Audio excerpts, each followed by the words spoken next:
오늘은 민수기의 말씀 마지막 민수기 강해입니다.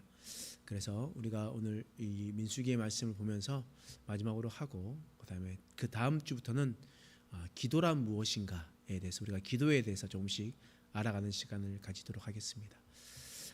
우리가 이제 마지막으로 볼 것은 이제 30장에 나와 있는 말씀인데요.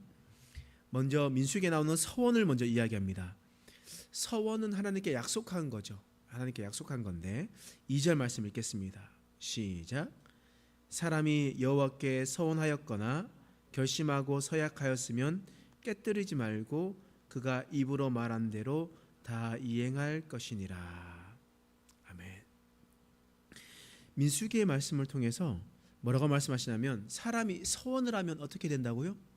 반드시 그 입에 행한 대로 다 이행하라. 사람이 서원을 하면 반드시 그것을 지키라라고 이야기를 했습니다. 하나님은 그러십니다. 하나님은 우리의 작은 은숨에도 들으시고 우리가 약속한 것을 반드시 지키시기를 하나님께서 원하십니다.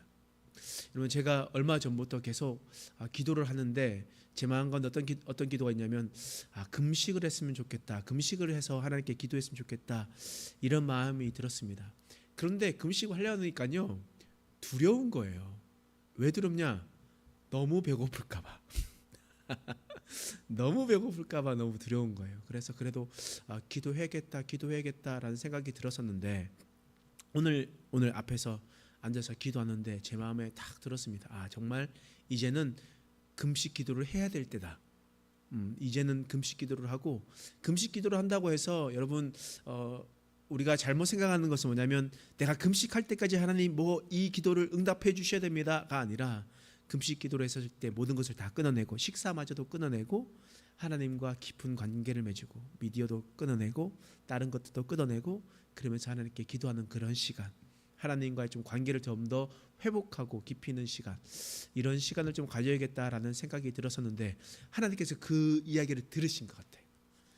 제 작은 신음에도 응답하신 하나님께서 그 얘기를 들으신 것 같아요. 근데 오늘 지금 기도하는데 저에게 너무나 마음의 확정을 주셔서 제 마음으로 속으로 진짜 하겠습니다 라고 기도했습니다. 그래서 내일부터 제가 금식 기도를 하나님 앞에 작정하고 기도를 해야겠다라는 생각이 들었는데요. 여러분, 서원이라고 하는 것은요 하나님 앞에 지켜야 되는 겁니다. 하나님 앞에 약속을 했었던 것은 여러분 그것을 지키며 나가야 되는데, 여러분들 그런데 하나님께서 무조건 지키라 하느냐? 또 그것도 아니에요. 하나님은요 우리를 참 배려해 주시고 이해를 해 주세요. 어떻게 이해를 해 주시냐? 여러분 3절 말씀이에요. 한번 읽어보겠습니다. 시작. 또 여자가 만일 어려서 그 아버지 집에 있을 때에 여호와께 서원한 일이나 스스로 결심하려고 한 일이 있다고 하자. 자, 어떤 내용이냐면 여자가 아버지에 있는 거예요. 그러니까 온유가 있죠. 온유가 있습니다. 온유가 있는데요, 애가 어렸잖아요. 어리니까 이렇게 얘기하는 거예요. 하나님을 너무 사랑하니까 하나님, 제가요 아르바이트해서 3억을 하나님께 헌금 드릴게요 라고 서원을 했습니다. 서원을 했어요. 아르바이트해서 3억을 벌려면 얼만큼 벌어야 됩니까? 근데 약속한 것을 지켜야 된다고 생각하잖아요. 그랬을 때 하나님께서 어떻게 생각하시냐? 4절 말씀이에요. 읽겠습니다. 시작. 그의 아버지가 그의 서원이나 그의 결심한 서약을 듣고도 그에게 아무 말이 없으면 그의 모든 소원을 행할 것이요 그가 결심한 서약을 지킬 것이니라. 아버지가 그것을 듣고 판단한다는 거예요. 아버지가 그것을 듣고 야, 그거 괜찮다, 해라 라고 이야기하면 하는 거예요. 그런데 아버지가 야, 이거 말이 되는 소리냐? 야, 너 아르바이트 해가지고 3억을 어떻게 버냐? 너가 30만 원만 헌금해도 너무나 충분하다. 아니, 너 3만 원만 하나님께 헌금해도 하나님께서 그것을 보실 것이다 라고 이야기를 하겠죠. 그러면 그 서원은 3억으로 되는 것이 아니라 취소가 되거나 바뀌어질 수 있다라는 것을 하나님께서 말씀하시는 겁니다. 근데 우리 마음 간에 너무 부담감이 있는 거예요. 꼭 지켜야 되는데 어떻게 해야 되냐 라고 생각하시는 거죠. 그러면서 이런 일들 때문에 우리 가정이 깨어지는 경우가 참 많습니다. 자, 왜냐하면 민수기 30장 6절 말씀에 보면요, 읽겠습니다. 시작. 또 혹시 남편을 맞을 때에 서원이나 결심한 서약을 경솔하게 그의 입술로 말하였으면. 남편을 맞았습니다. 남편을 맞고 난 다음에 경솔하게 서원을 했다는 거예요. 어떤 거냐면 예를 들어서 우리가 부흥회를 했습니다. 그래서 혼자서 나와서 막 기도 열심히 했어요. 뜨거워졌습니다.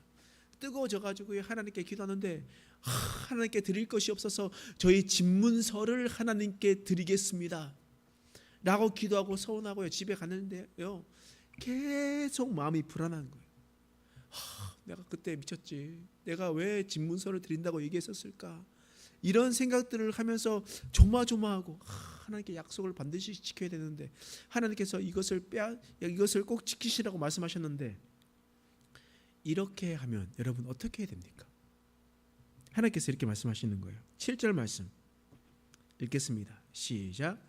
그의 남편이 그것을 듣고 그 듣는 날에 그에게 아무 말이 없으면 그 서원을 이행할 것이요 그가 결심한 서약을 지킬 것이니라. 자, 그 남편한테 이야기하는 거예요. 내가 기도하는데 집문서를 바치기로 기도했다 라고 이야기했는데, 그 남편이 그래 하나님께 드리자 라고 하면 그 서원을 행하는 겁니다. 그래서 남편이 이 연편 내가 말도 안 되는 소리를 하고 있어 라고 이야기하면 하나님께서는 그 서원을 재갱신해 주신다고 우리에게 말씀해 주시는 거예요. 여러분, 결혼했는데요, 만약에 저희 아내가 결혼할 때 막 가슴이 막 뜨거워져 가지고요, 나는 선교사로 나가야 돼. 나랑 결혼하는 남자는 선교사로 나가야 돼 라고 했는데 그 남편이 허락하지 않으면 어떻게 됩니까? 그것은 똑같이 하나님께 서원하더라도 같이 부부가 한 마음이 돼서 떠나는 거예요. 여러분, 그 마음이 똑같지 않는데 떠나봤자 그곳은 선교지가 아니라요, 지옥이 될 수밖에 없습니다. 내가 이렇게 가지 않으려고 했잖아 라고 시작하면서 모든 선교 행하는 모든 것들을 막아 세우는 거예요. 만약에 제가 하나님 앞에 개척하기로 했습니다. 하나님, 제가 이제 개척하겠습니다 라고 서원을 했어요. 근데 아내한테 물어봤습니다. 아내한테 여보, 나 개척한다고 하나님께 말했는데 어떻게 할까? 괜찮겠어? 라고 얘기했었을 때, 아내가 개척한다 라고 같이 했기 때문에 한 마음으로 우리가 이 교회 왔지, 만약에 아내가 반대하고 나는 개척이나 작은 교회 갈 수 없어 라고 이야기했으면 절대 올 수가 없었던 거겠죠.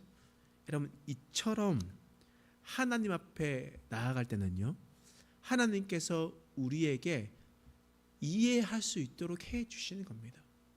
여러분, 그래서 여러분들이 자녀들의 헌금이나 또한 남편의 헌금이나 이런 것들을 이야기했었을 때 여러분들이 억지로 하려고 하지 마십시오.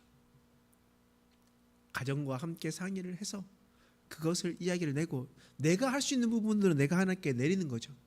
그런데 너무 거하게 낼 때 상의도 하지 않고 교회에 헌금하면요, 그것은 사람의 몸에 하나가 될 수 없는 내용들이 있습니다. 하나님도 그것을 돈 많이 줬다고 기뻐하거나 이러지 않습니다. 그래서 여러분들, 우리의 마음 앞에 하나님 앞에 드릴 때 우리 부부가 한 마음이 되어서 하나님 앞에 드리는 것, 그리고 그것이 드렸을 때 기쁨이 되는 것, 하나님께서는 그 서원, 그 드리는 것, 그 헌물, 하나님께서 그것을 기뻐하심을 여러분 믿으시기 바랍니다. 그래서 이것을 율법으로 기록해 놓은 거예요. 율법으로. 그래서 이 법을 지키며, 이런 법이 있으니 이 법을 지키며 살아가라 라고 하나님께서 서원한 규례에 대해서 이렇게 우리에게 말씀해 주고 있는 겁니다. 자, 뿐만 아니죠. 민수기 31장 1절에서 2절 말씀해 보면요,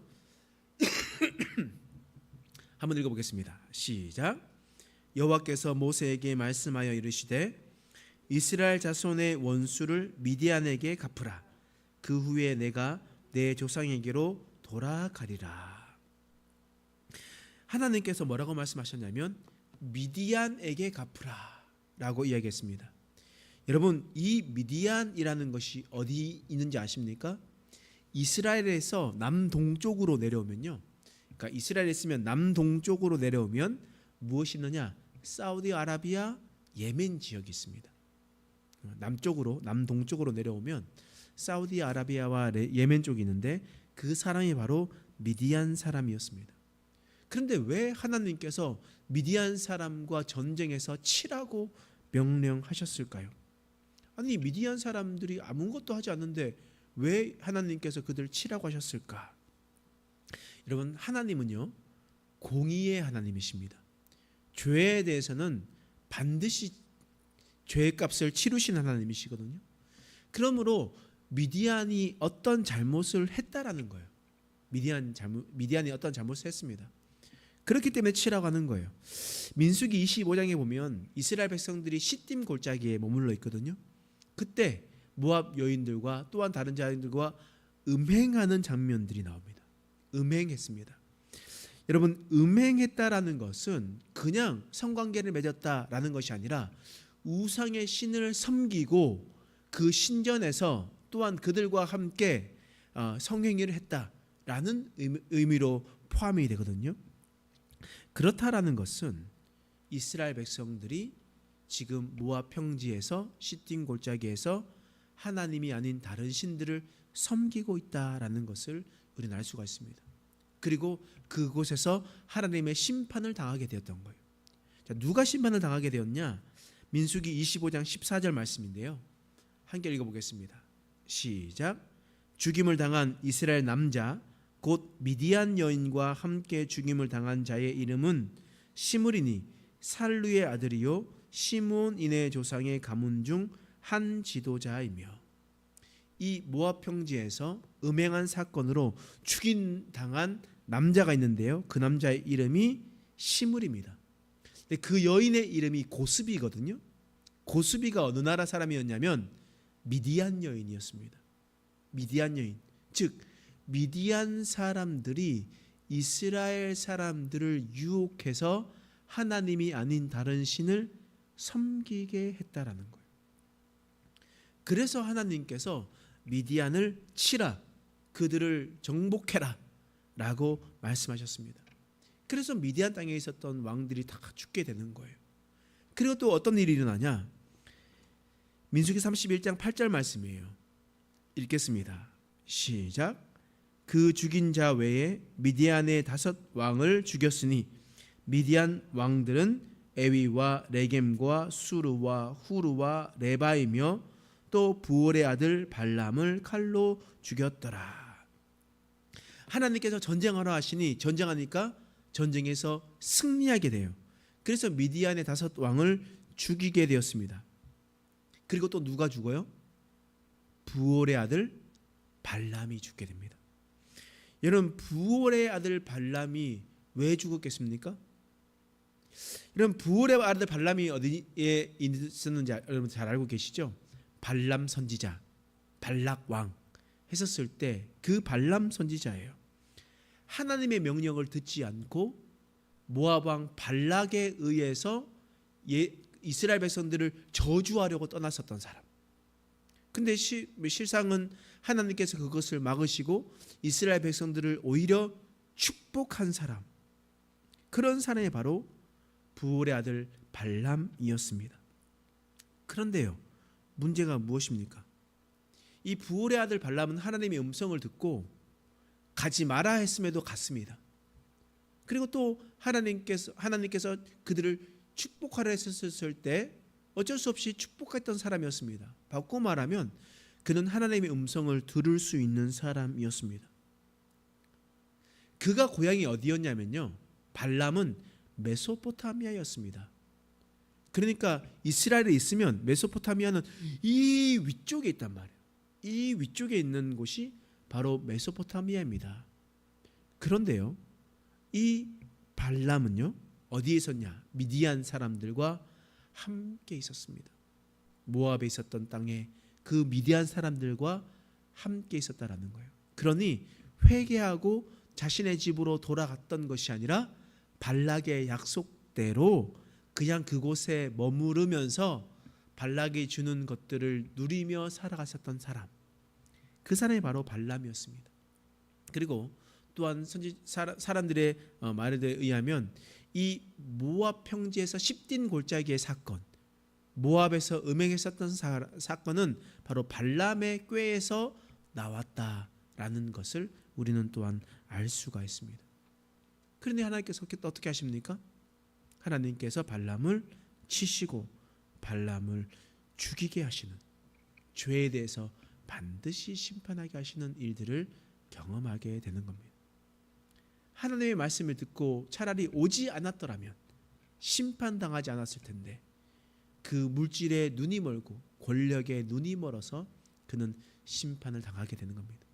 하나님께서 회개할 기회를 주었음에도 불구하고 그는 그 자리에 돌아가지 않고 그 자리에 계속 머물렀기 때문에 그는 하나님의 진노의 심판의 칼을 피할 수가 없었다라는 거예요.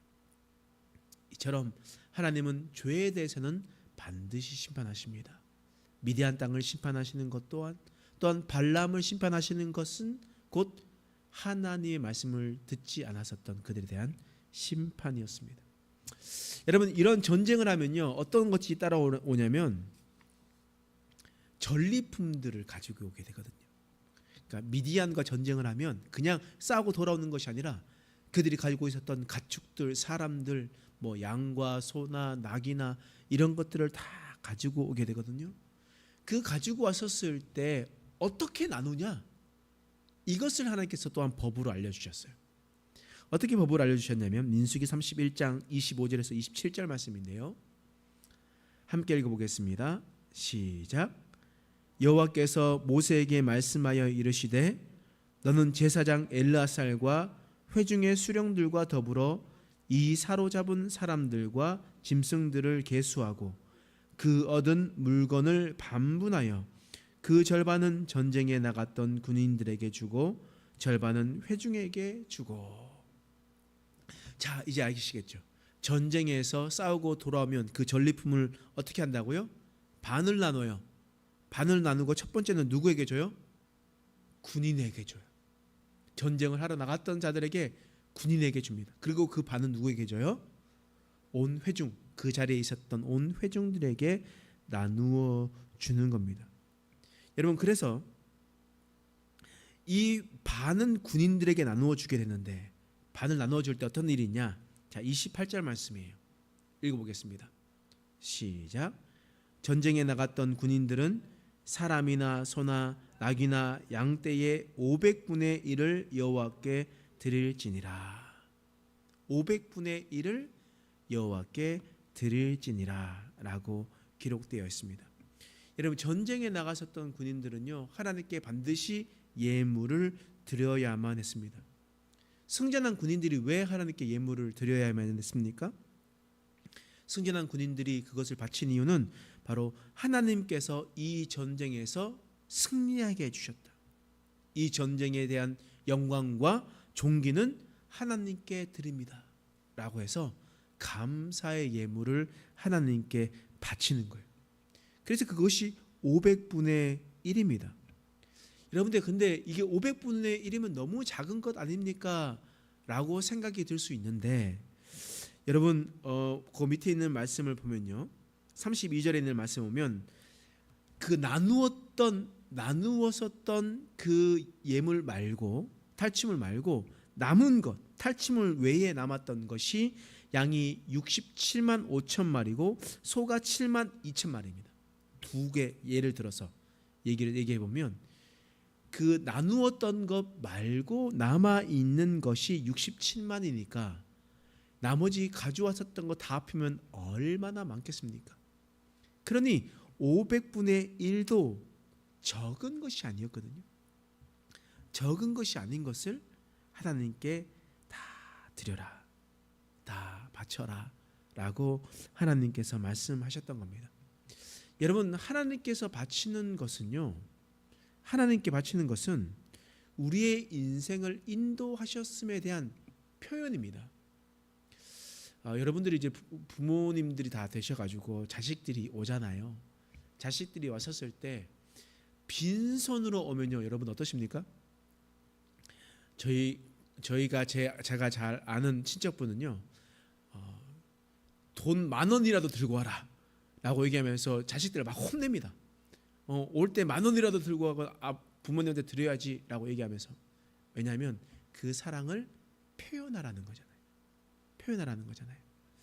여러분, 그처럼 이 전리품도 가지고 왔었을 때 하나님께 감사함을 표현해라. 우리도 주님 앞에 감사한 일이 있으면요, 감사헌금을 하나님께 드리는 겁니다. 여러분들이 너무나 잘 아시고 계시겠지만 그것은 하나님의 재정을 채워나가는 일이 아니라 나의 삶을 인도하신 하나님 앞에 감사하고 그것을 표현하는 일이거든요. 여러분, 그래서 한국교회 교단에서는, 이거 강단에서는 이 헌금하는 내용들을 약간 기피할 수밖에 없습니다. 마치 돈을 되게 많이 챙기는 것처럼 이야기할 수가 있거든요. 여러분, 그렇지 않습니다. 여러분, 헌금 드리는 것 또한 예배 중에 일부입니다. 우리가 찬양을 하는 것, 우리가 기도를 하는 것, 말씀을 듣는 것, 그것도 하나님 앞에 예배이지만 하나님 앞에 내가 할 수 있는 것, 행위, 그것이 바로 헌금이거든요. 그렇기 때문에 우리는 헌금을 하면서 우리의 모습을 하나님 앞에 온전히 드릴 수 있는 자들이 되어야 돼요. 근데 그것을 어떻게 사용되었느냐? 민수기 31장 29절 말씀이에요.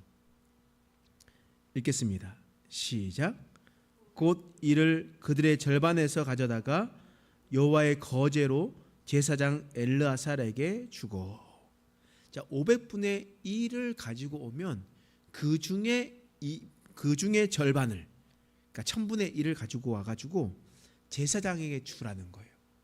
하나님 앞에 온전히 드리는 것이 있습니다. 그러면 그것을 가지고 절반은 하나님 앞에 불태워서 번제로 다른 것들로 하나님께 드리고, 하나님께 온전히 드리고, 그 절반은 제사장에게 주어라. 거제로 하나님 앞에 이것을 들었다가 올려서 제사를 드리고 내려진 것은 제사장에게 주어라 라고 이야기를 하는 겁니다. 그 이유는 하나님께서 특별히 구별하셨던 제사장에게 그들이 먹고 살아갈 수 있도록 해주어라. 그들에게는 분깃이 없으니 그들이 살아갈 수 있도록 해주어라 라고 했기 때문에 그 소유의 또한 절반을 다 제사장에게 주도록 해라 라고 이야기를 하는 겁니다. 또한 절반은 군인에게 주면 절반은 또 누구에게 줍니까? 회중에게 주거든요. 다시 27절 말씀을 보겠습니다. 시작. 그 얻은 물건을 반분하여 그 절반은 전쟁에게 나갔었던 군인들에게 주고 절반은 회중에게 주고. 그 절반 군인들이 다 가지고 가서, 남자들이 다 가지고 가서 받았겠죠. 그럼 나가지 못했었던 늙었던 사람, 어린아이, 그리고 여자들, 그리고 노인들, 이 모든 사람들에게 절반을 골고루 나누어 줄 수 있도록 했던 겁니다. 그리고 나누어진 것 속에서 어떻게 해야 되냐? 30절 말씀이에요. 읽겠습니다. 시작. 또 이스라엘 자손이 받은 절반에서는 사람이나 소나 나귀나 양떼나 각종 짐승 50분의 1을 가져다가 여호와의 성막을 맡은 레위인에게 주라. 레위인에게 주라. 여러분, 우리가 생각했을 때 레위인이 뭐고 제사장이 뭐고 이렇게 생각이 들 수가 있거든요. 그러니까 레위 지파에 있었던 모든 사람 중에 구별되어 세워진 사람이 제사장입니다. 레위 지파 중에 구별되어 세워진 사람이 제사장이고, 레위인들은 돌아가면서 각 지파대로 무라리 집 자손, 고앗 자손 이게 있었잖아요.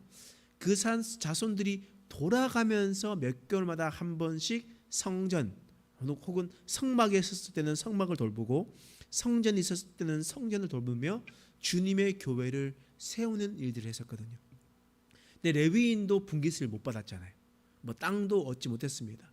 그렇기 때문에 이스라엘 백성들이 너희들이 다 소유를 받게 되고 너희들이 가지고 있는 것이 있으면 주위에 있는 레위인들에게 나누어 주라는 겁니다.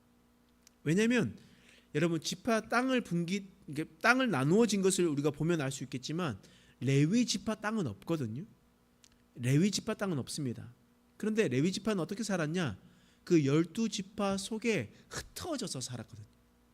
레위 지파는 12지파 속으로 흩어져서 살았고, 흩어진 사람들이 성전으로, 성막으로 올라왔습니다. 그러니 내 주위에 살고 있는 레위인들이 있었다라는 거예요. 그래서 너희들이 그것을 받으면 너희는 레위인들을 돌보아라. 그들은 분깃이 없는 자들이다. 라고 그렇게 말하고 있는 겁니다. 자, 그러면서 이 땅도 점점 나뉘게 될 텐데요. 여러분 민수기 32장 1절 말씀에 보면요. 이런 말씀이 있어요. 읽어보겠습니다. 시작. 루벤 자손과 갓 자손은 심이 많은 가축대를 가졌더라. 그들이 야셀 땅과 길르앗 땅을 본즉 그곳은 목축을 막아난 장소인지라. 지금 루벤 지파와 갓 자손이 정말 많은 것들을 가지고 있게 되었거든요. 그랬을 때 그들이 어떤 말을 하냐? 이런 내용, 결론적으로 이런 말입니다. 지도를 한번 볼까요?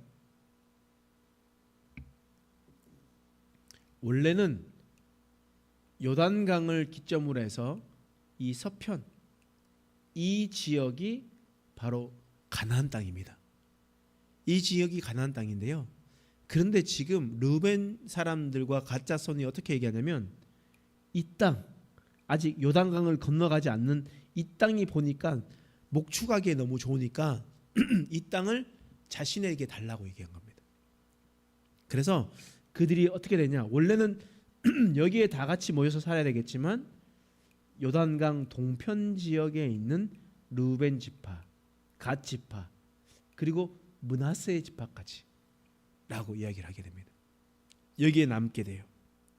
여러분 그러면 여기 므낫세 지파를 뭐라고 부르냐면 므낫세 반지파라고 얘기하거든요. 므낫세 반지파. 성경에도 므낫세 반지파라고 나옵니다. 왜 므낫세 반지파라고 얘기하냐면 여기 왼쪽에 보면 서쪽 므낫세가 있어요. 서쪽 므낫세.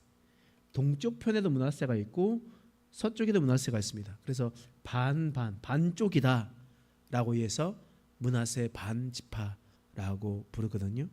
그래서 이 세 지파가 여기에 남게 되고 그리고 난 다음에 요단강을 건너가서 가나안 땅 전투를 하게 되는 일들이 어디 나오냐? 여호수아에 나옵니다. 여호수아에. 그래서 여기에서 지파에서 남고 이 안에서 전쟁하는 전복 전쟁, 그것이 바로 여호수아 전쟁인 것을 우리가 나타내는 거죠. 그래서 우리가 생각했었을 때 루벤 지파와 갓 지파, 므낫세 반 지파는 서쪽으로 넘어간 것이 아니라 동쪽에 머물러 있었다라는 것을 우리는 일단 알고 있어야 됩니다. 그래야지 나머지 여호수아 말씀을 읽을 때 그들에게 찾아가고 이런 일들이 나오게 되거든요. 그랬었을 때 우리가 생각적으로 우리는 말씀을 이해할 수가 있습니다. 이렇게 남았던 자들이 이제 들어가서 정복 전쟁을 하라고 들어가는데요. 그 중에서 또 특별한 말씀이 하나 있는데 여러분 도피성이라는 제도가 있습니다. 도피성 제도가 어디 나오냐면 민수기 35장 11절과 12절 말씀인데요. 민수기 35장 11절과 12절 말씀. 자, 한번 읽어보겠습니다. 시작. 이스라엘 자손에게 말하여 그들에게 이르라. 너희가 요단강을 건너 가나안 땅에 들어가거든 너희를 위하여 성읍을 도피성으로 정하여 부지 중에 살인한 자가 그리로 피하게 하라. 너희가 이제 가나안 땅에 들어서 살아갈 때에 도피성을 만들어라. 도피성은 무엇이냐? 실수로 살인한 사람들이 도망할 수 있는 곳. 그곳을 만들어라는 거예요. 만약에 장난치다가 툭 건드렸는데 그 사람이 뒤로 넘어지면서 머리 부딪혀서 죽게 됐어요. 그럼 여러분 눈에는 눈, 이에는 이거든요. 이때 이 당시에는 그렇기 때문에 이 사람이 그 주위에 있었던 친척들이나 가족들이 자신을 빨리 죽일 수가 있다는 거예요. 진짜 실수를 했는데 악한 감정으로 하는 것이 아니라 실수였는데 그럼 어떻게 되냐? 도피성으로 도망가는 거예요. 도피성이 어디 있었냐? 아까 전에 그 지도 한번 다시 한번 보여주세요. 지도가 있는데요. 나중에 여러분들에게 나눠드렸던 지도이기도 하잖아요. 그러면 여기에 빨간 걸로 기록되어 있는 점이 있습니다. 여기에 다음에 여러분들 혹시나 지도가 집에 있으시면 한번 보세요. 빨간 것으로 동그랗게 그려져 있는 것이 있는데요. 납달이 갈리에는 게데스라는 곳이 있습니다. 게데스. 그 밑쪽에는 므낫세 지파에 있었던 세겜이 있고요. 그리고 헤브론이 있습니다. 기랏 아르바라고 하죠. 그리고 바산에 있는 여기 바산 땅인데 바산의 골란, 길랏 라못, 그리고 여기 베셀이라는 곳이 있습니다. 그러니 여기 위에서부터 북쪽에서부터 하나, 둘, 셋, 하나, 둘, 셋 이렇게 6개가 있거든요. 왜 이렇게 뒀나? 어디에서 실수를 하든지 최대한 빨리 갈 수 있는 곳, 어디든지 갈 수 있도록 이렇게 만들어 놨습니다. 그래서 여러분들이 지도를 다시 한번 보시면 여기에 있는 6개에 있는 곳으로 도피성이 있었다. 실수로 사람을 죽였으면 빨리 도망가서 그곳에 있으면 돼. 이렇게 얘기하는 겁니다. 그런데 그 사람이 만약에 실수가 아니라 고의로 하면 그곳에 도망간 사람들은 끌어내 가지고 그 사람을 사형시키게 되는 일들이 일어나게 되는 겁니다. 그런데 이 실수로 도망갔던 사람이 언제까지 그곳에서 머무를 수 있냐? 민수기 35장 28절 말씀이에요. 읽겠습니다. 시작. 이는 살인자가 대제사장이 죽기까지 그 도피성에 머물러야 할 것임이라. 28절 말씀. 네, 읽겠습니다. 시작. 이는 살인자가 대제사장이 죽기까지 그 도피성에 머물러야 할 것임이라. 대제사장이 죽은 후에는 그 살인자가 자기 소유의 땅으로 돌아갈 수 있느니라. 대제사장이 죽고 난 다음에 또 다른 대제사장이 세워지면 그때서야 비로소 너의 살인의 모든 것을 이제 없애줄 것이다. 그때 돌아가라 라고 이렇게 성경에 기록되어 있는 겁니다. 이처럼 수많은 율법들이 출애굽기, 레위기, 민수기에 걸쳐서 계속해서 이 법들을 기록해 둔 겁니다.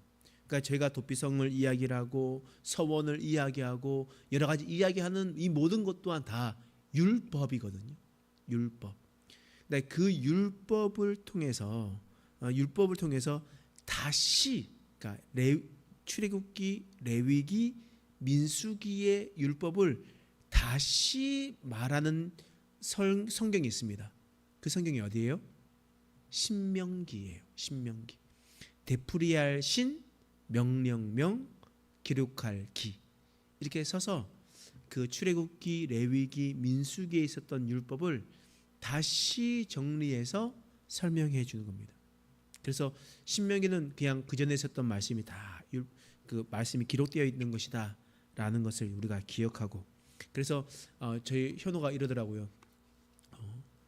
저희는 신명기 안 해요 라고 이야기를 했는데 제가 신명기는 안 할 거다라고 이야기했습니다. 그래서 여러분, 신명기는 아직 우리가 성경을 읽으면 될 것 같고요. 우리가 그 전에 레위기, 민수기, 신명기, 우리가 레위기, 출애굽기, 레위기, 민수기를 계속해서 다 살펴봤기 때문에 또한 신명기는 간단하게만 살펴보아도 그 다음에 있는 율법이다라는 것만 우리는 기억하면 되기 때문에 그 말씀 우리가 그렇게 보도록 하겠습니다. 우리가 다음 주는 이제 기도란 무엇인가에 대해서 우리가 살펴보면서, 우리가 지금 우리 권사님들 또 아침에도 기도하시고 낮에도 기도하시고 저녁에도 나오셔서 기도하시고 기도하시면서 세워졌는데, 또한 제가 어제 또 전화 받았는데 남선교회에서도 기도하려고 준비하고 있습니다라고 이야기 듣는데요, 얼마나 또 힘이 되고 위로가 되는지 모릅니다. 그래서 저도 같이 이 시대에 같이 기도하는 시간들을 또 가지고 저도 재정비를 하고 하나님 앞에 더 깊이 나갈 수 있는 시간들을 가지려고 하고, 그래서 기도로 먼저 준비를 하고 기도는 무엇인가에 대해서 함께 알아가려고 합니다. 그래서 우리가 앞으로 기도를 놓지 않고 계속해서 기도하며 나갈 수 있는 우리 행복한 교회 되기를 간절히 소망합니다. 기도하겠습니다. 하나님, 수많은 율법들 속에서 우리에게 깨닫게 해주시는 것은